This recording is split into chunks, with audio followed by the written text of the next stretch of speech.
It was an ordinary Tuesday morning in downtown Chicago. The city was bustling with its usual rhythm, horns honking, suits rushing across zebra crossings, and the aroma of roasted coffee beans wafting through the air from nearby cafes. In the midst of that relentless hustle stood a little boy no older than 10, shirt 2 sizes too big, shoes barely holding together, and eyes far too tired for someone his age.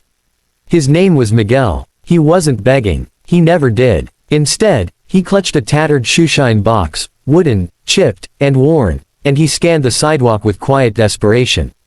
He was looking for a chance, not pity. On the 22nd floor of the towering glass building across the street, Jonathan Blake, a self-made billionaire CEO, was preparing for yet another meeting.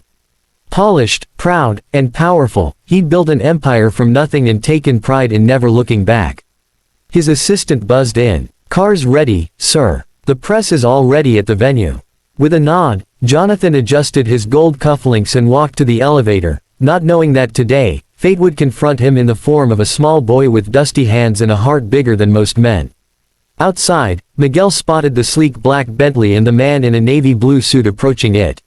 He sprinted forward, almost stumbling over his own feet, and planted himself firmly in the man's path. "Sir, please, let me shine your shoes. Just $10. Please. I'll do it right, fast. I need it for my mom." Jonathan halted, mildly annoyed. "Kid, I'm late." He tried to step around. But Miguel stood firm. "Please, sir. Just a few minutes. I swear I'll make him look like new. My mom's in the hospital and I need to get her medicine." For a second, Jonathan hesitated. The bodyguard moved in, but Jonathan raised his hand. Something in the boy's voice cracked through his icy professionalism. He looked down at his designer loafers and sighed. "Fine. 5 minutes. No more." Miguel dropped to his knees and began his work, his small hands moving with expert precision. Not a word more. Just focus. Jonathan watched him, arms crossed, heart unmoved, until Miguel looked up and asked, "Sir, do you think if I work hard enough, I can become someone like you?" Jonathan chuckled under his breath. "You, kid, I worked for 20 years non-stop. No vacations, no fun. Built this from the ground up. So maybe, if you get lucky." Miguel nodded, not disheartened. "Then I'll work harder than you did." Jonathan smirked, but before he could reply, a woman's scream echoed from across the street. Miguel instantly dropped his brush and ran. The CEO barely registered what was happening. The crowd gathered fast, phones in hand, whispers spreading like wildfire. Jonathan crossed the street, annoyed and confused, only to find Miguel kneeling beside a frail woman on the sidewalk, unconscious. Her skin was pale, her breathing shallow. "Mama, please wake up," Miguel sobbed, shaking her gently. Paramedics arrived within minutes. Miguel held her hand as they lifted her into the ambulance. The last thing she whispered before they closed the doors was, "My brave boy, always trying." Jonathan watched it all, stunned. He asked around. The woman had collapsed due to untreated pneumonia. She hadn't been able to afford her medication. Miguel had been running around shining shoes to save her. And it wasn't the first time. Suddenly, the CEO who'd built empires felt small. But what came next would break even the coldest heart. Jonathan Blake stood frozen as the ambulance's doors slammed shut. Sirens blared and the paramedics sped off, leaving behind only the scattered whispers of the bystanders and the fading echo of a boy's cry. Miguel hadn't even looked back at the CEO whose shoes he was shining just moments ago. And Jonathan, he couldn't look away. The rest of that day passed in a blur. The press event was cancelled. Meetings were rescheduled. But Jonathan's mind was stuck on one thing. Those 5 words, "I need it for my mom." That night, alone in his high-rise penthouse, he stood before the floor-to-ceiling window, city lights twinkling beneath him, his wine untouched. On his table lay Miguel's small shoeshine brush. He'd dropped it when he ran. Jonathan had picked it up instinctively, but it now sat there like a monument to his own apathy. He asked his assistant to look into the boy and his mother. It took 2 days. 2 long days. Her name was Elena Rivera. A single mother. She used to clean offices downtown until she fell ill. No insurance. No family. Her only support, her son Miguel, who dropped out of 3rd grade to take care of her. He worked odd jobs, shined shoes outside buildings, sometimes even went without food to save up for her medicine. The report ended with a sentence Jonathan couldn't shake: the boy is currently in the hospital waiting area. No guardian or relative has come forward. Jonathan stood outside the emergency room that evening, dressed not in his usual suit, but in jeans and a coat. The hospital was stark and cold. Nurses moved around him, indifferent. He saw Miguel, curled on a bench, jacket over his knees, arms wrapped tight. His head was tilted against the wall, asleep but clearly drained, mentally, emotionally, physically. A nurse passed by. He's been there for hours. Refuses to leave his mom's side unless they tell him to. Sweet kid. No one deserves this. Jonathan approached slowly. The moment his shadow touched Miguel, the boy woke with a start, alarmed. "I'm not here to hurt you," Jonathan said quietly. I came to see how your mom's doing." Miguel stood up, defensive. "I don't want anything. I didn't come for pity." "You didn't." "I came because I wanted to," Jonathan replied, guilt threading every word. Silence fell between them. Finally, Miguel exhaled and looked toward the ICU doors.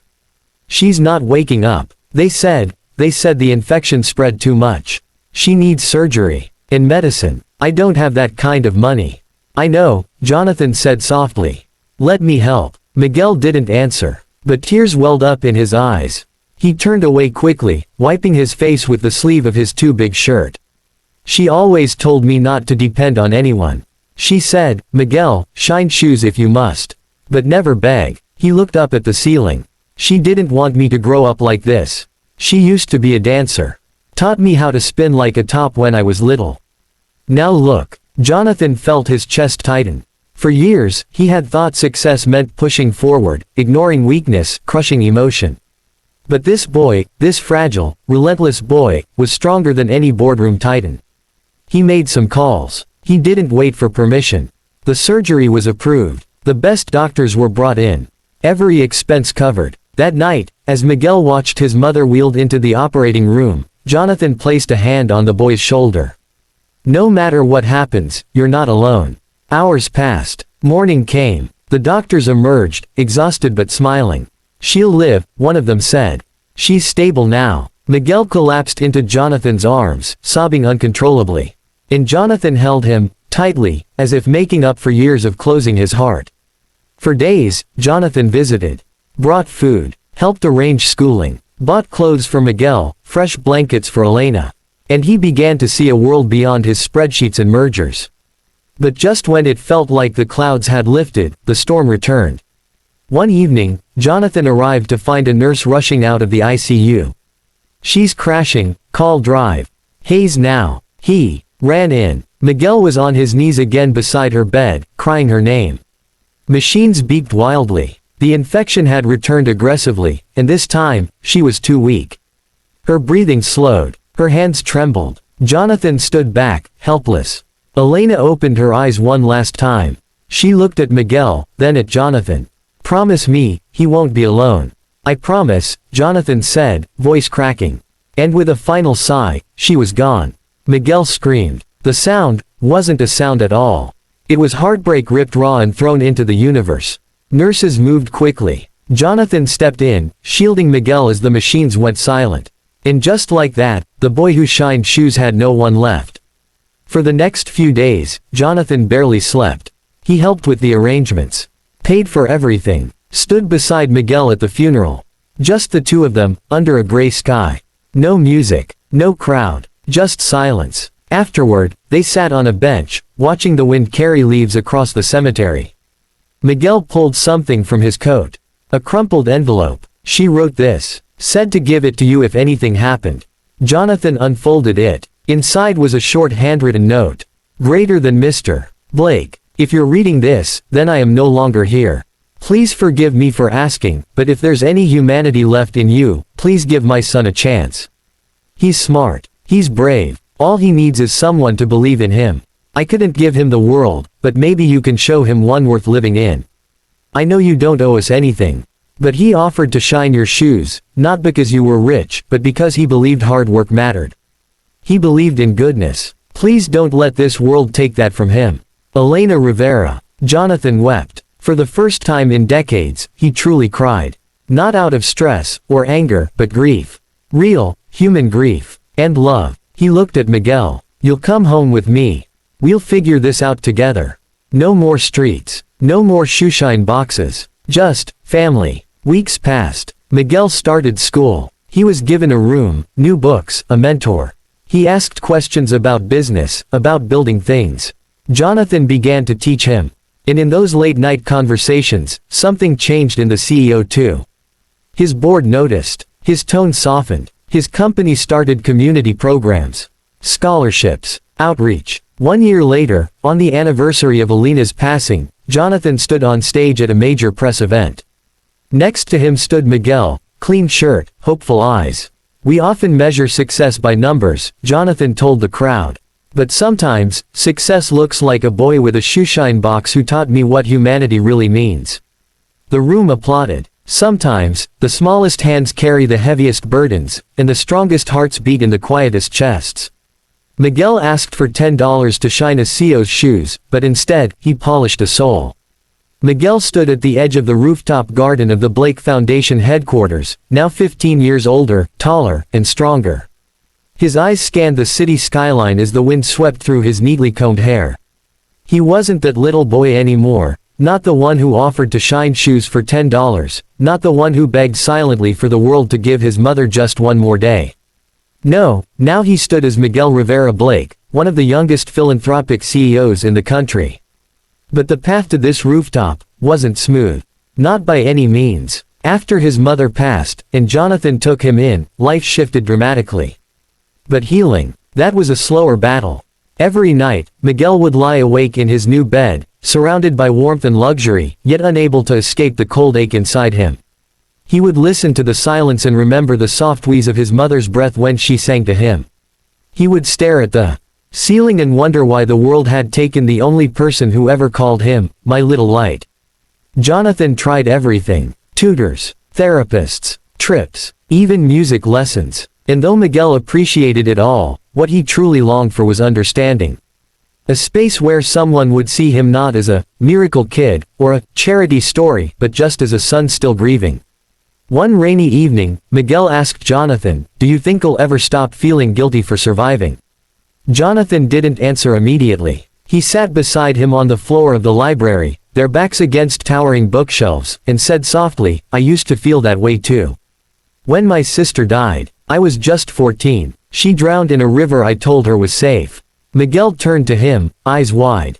Jonathan had never spoken of his past. "I built everything in my life trying to silence that guilt," he continued. "But it never really goes away.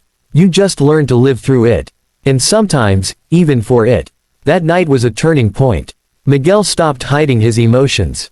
He started writing letters to his mom in a small leather journal. And each time he helped someone, each life he touched, he'd add it to a list titled, "This one's for you, Mama." By age 17, Miguel had created a mentorship program for children in shelters. At 19, he gave a TED Talk titled, "You Look Down at Me. I Look Up at You." Guess who's rising? It went viral, not because of pity, but because of power. Truth. Raw, honest experience. And at 21, tragedy returned, quietly, cruelly, and without warning. Jonathan Blake was diagnosed with stage 4 pancreatic cancer. The man who had raised Miguel, who had transformed his world, was now confined to a hospital bed, the same kind of sterile room where Miguel had once lost his mother.